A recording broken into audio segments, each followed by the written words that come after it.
All right, today we're in Rocky Mount, North Carolina on the upper coastal plain to talk about some soil forming factors that really influence the characteristics of soils that are formed on similar landscapes. And so these are our state factors, or our 5 soil forming factors: the CLORP concept, which is climate, organisms, relief, parent material, and time. So in a landscape like this, we have many different uses. And so over here we have our row crops. We have cotton growing currently in this field. And this field over here to my left is mapped the same as the soil that is in the woods, which is over here to our right. And this is a very common occurrence, that you have changes in land use in similar soils. So we're going to look at soil morphology related to changes in organisms, in this case the vegetation, and also the anthropogenic disturbance associated with row cropping, and then a little bit about relief, because the landscape is slowly moving down in this direction towards a pond, and both of these are mapped as the same soil, which is Norfolk loamy sand. So we'll start here in the field and we'll go into the woods and look at any differences we have in the same soil that are related to the vegetation management aspects and relief. Alright, this is Norfolk loamy sand. The loamy sand component is a phase on the map unit, and that's the surface texture. And so we've augured this out with our auger. We talked about recently, augers are really important tools for understanding small spatial areas of changes in soils. And so obviously a pit is ideal, where you can see in 3 dimensions, but this is the best we have right now. So right now we're on a really broad, what I would say kind of shoulder or back slope type position, the summit being behind us. And Norfolk is really commonly mapped at the positions high on the landscape. It's a well-drained soil here in the coastal plain, in the upper coastal plain.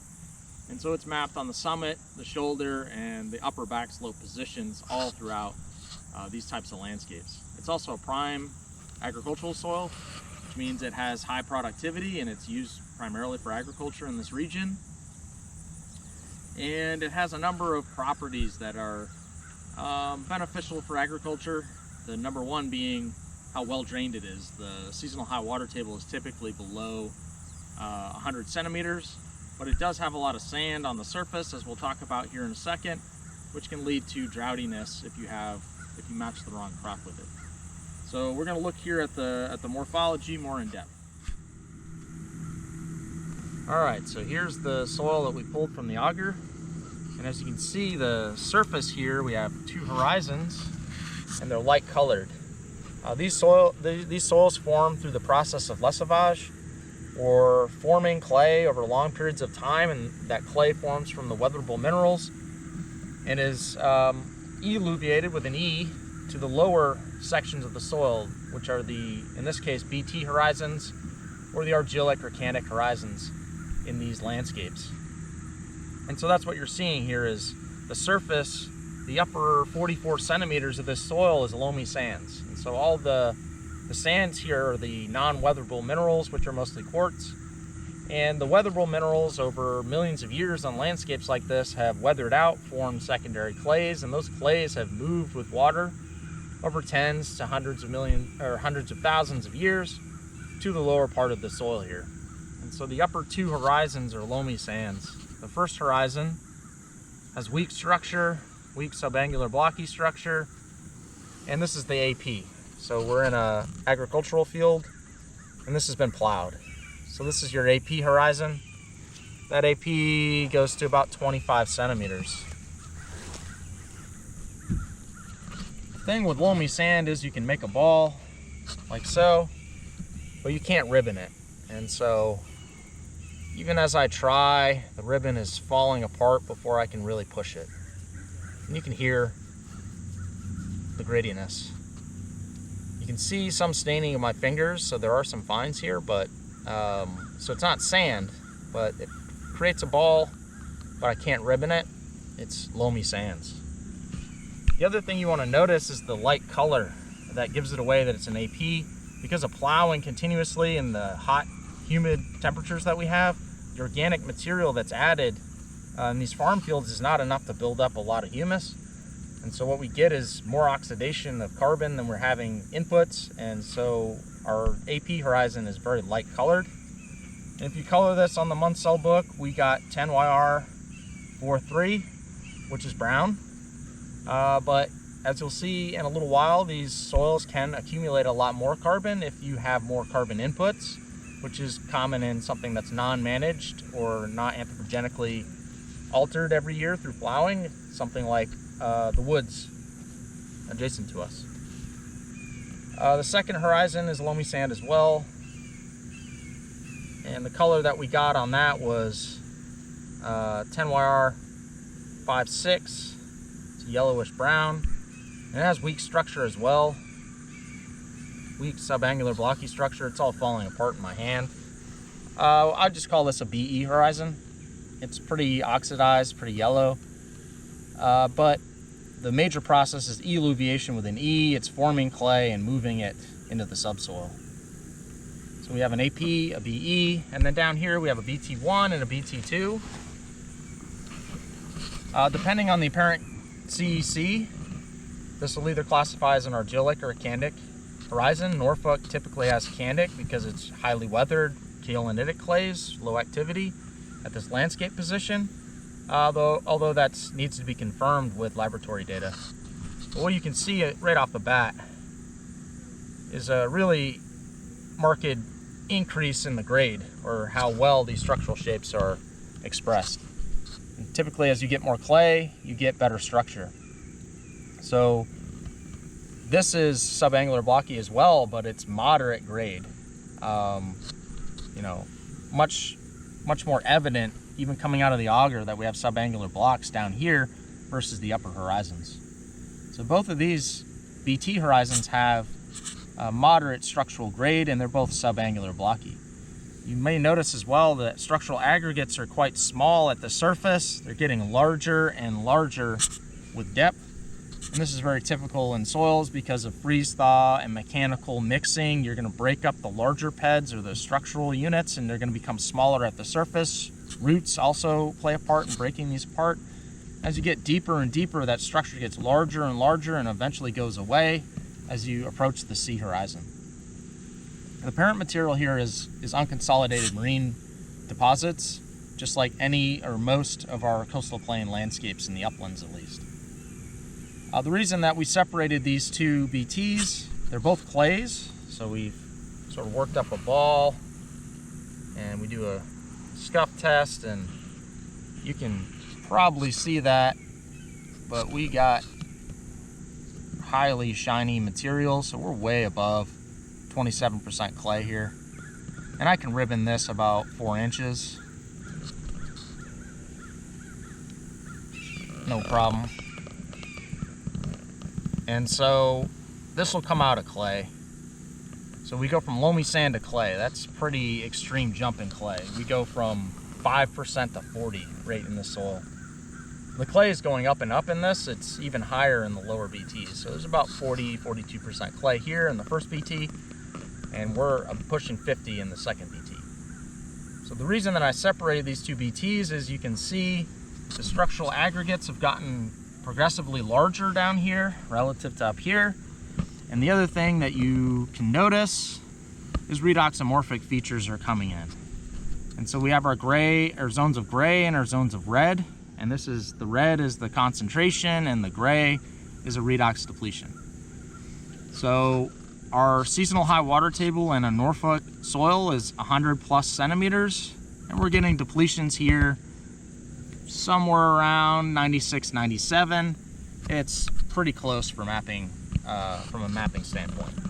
There's a similar soil called Goldsboro, which is the moderately well-drained version, essentially, of Norfolk.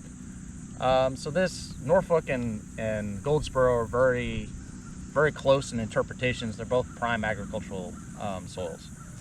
So for something like this, we have a deep water table, we have a sandy surface. That sandy surface is good for certain crops. Other crops that are maybe droughty, this could be a problem. But we do have a lot of water holding capacity here at the BT, and the BT is not that deep. It's only 44 centimeters. Some soils in this landscape position can have an E horizon that extends up to 100 centimeters, and those are much more problematic from a plant production standpoint as far as drowsiness. So this is a great example of a Norfolk or Goldsboro type soil, very common to be in row cropped agriculture here on the coastal plain of North Carolina. And this soil in particular is mapped over 1.7 million acres from Virginia to Georgia. So we're gonna take a little walk over here into the woods, and we're gonna pull another core of the same soil and see how the soil properties differ between the field up here and the woods that are adjacent.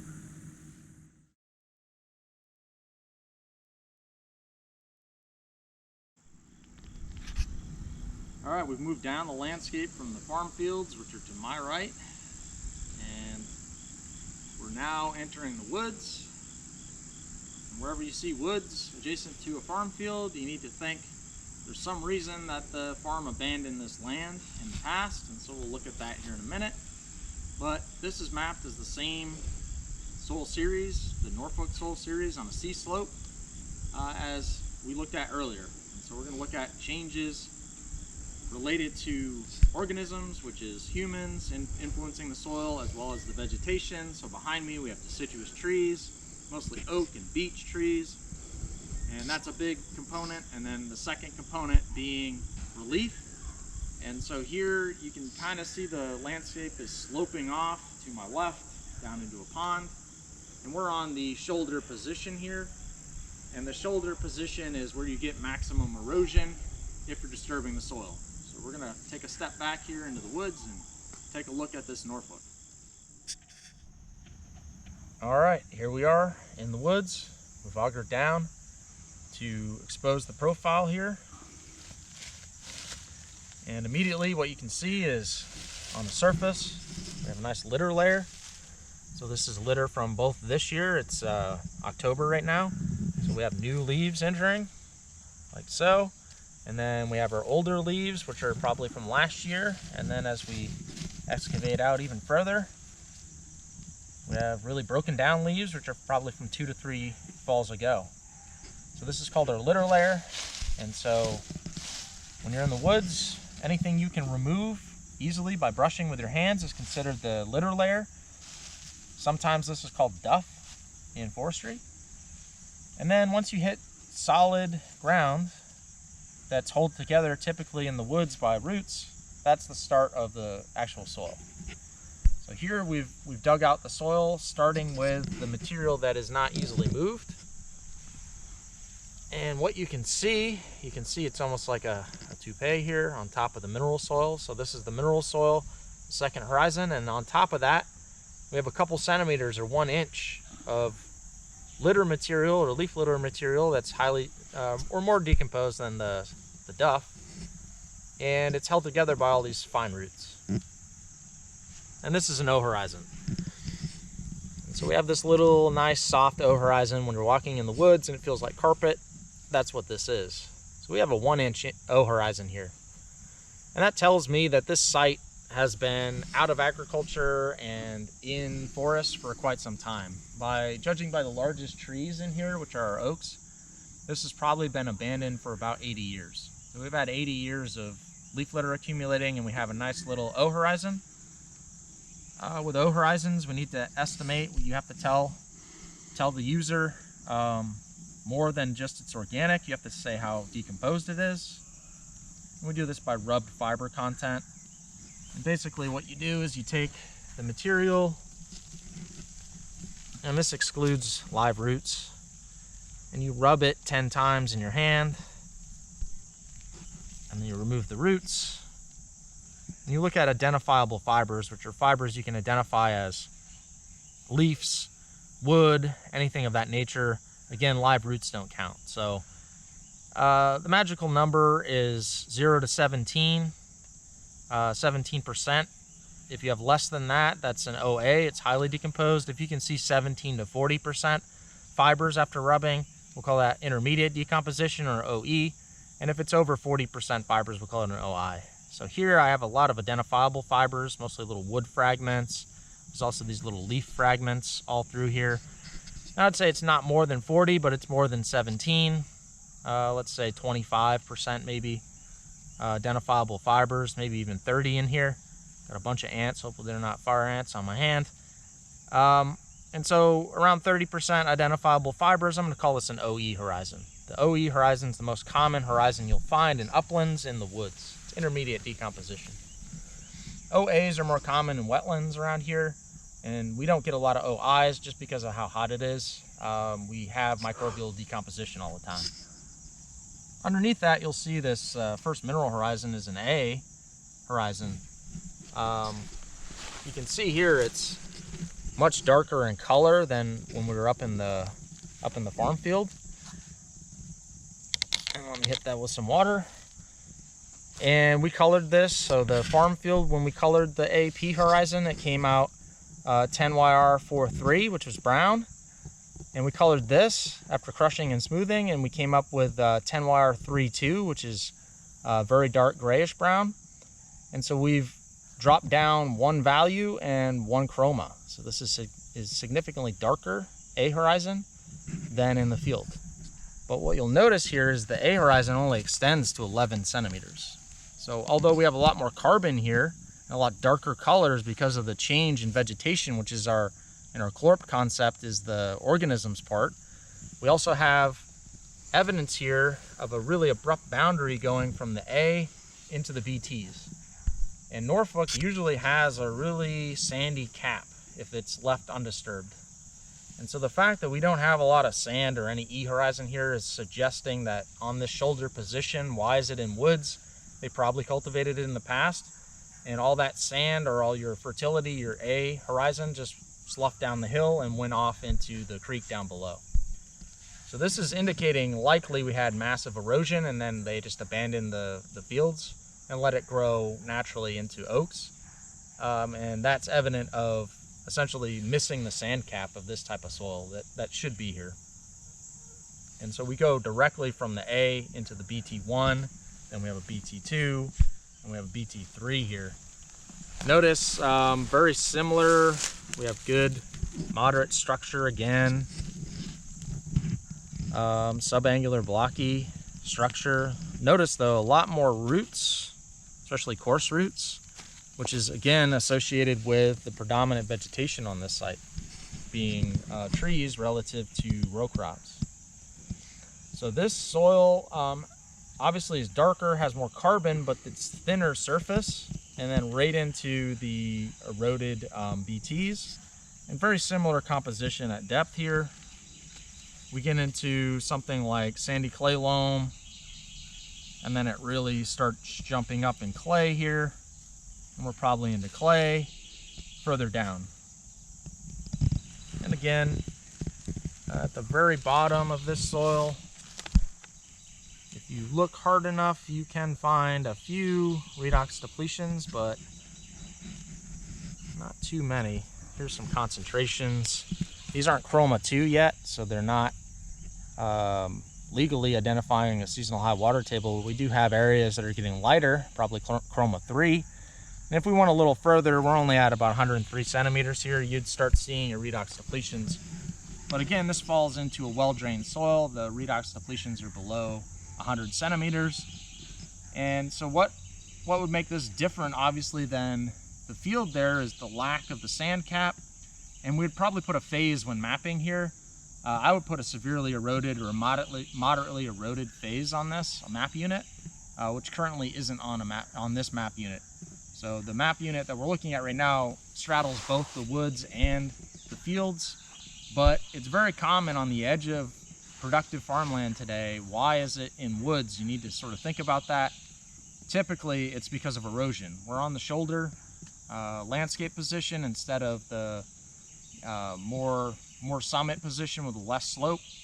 And so what's happening here is we have changes in erodibility on the landscape. So this is just some of the examples of the same soil can be drastically different in morphology at the surface, especially due to some minor changes in our chlorp concept and our 5 soil forming factors.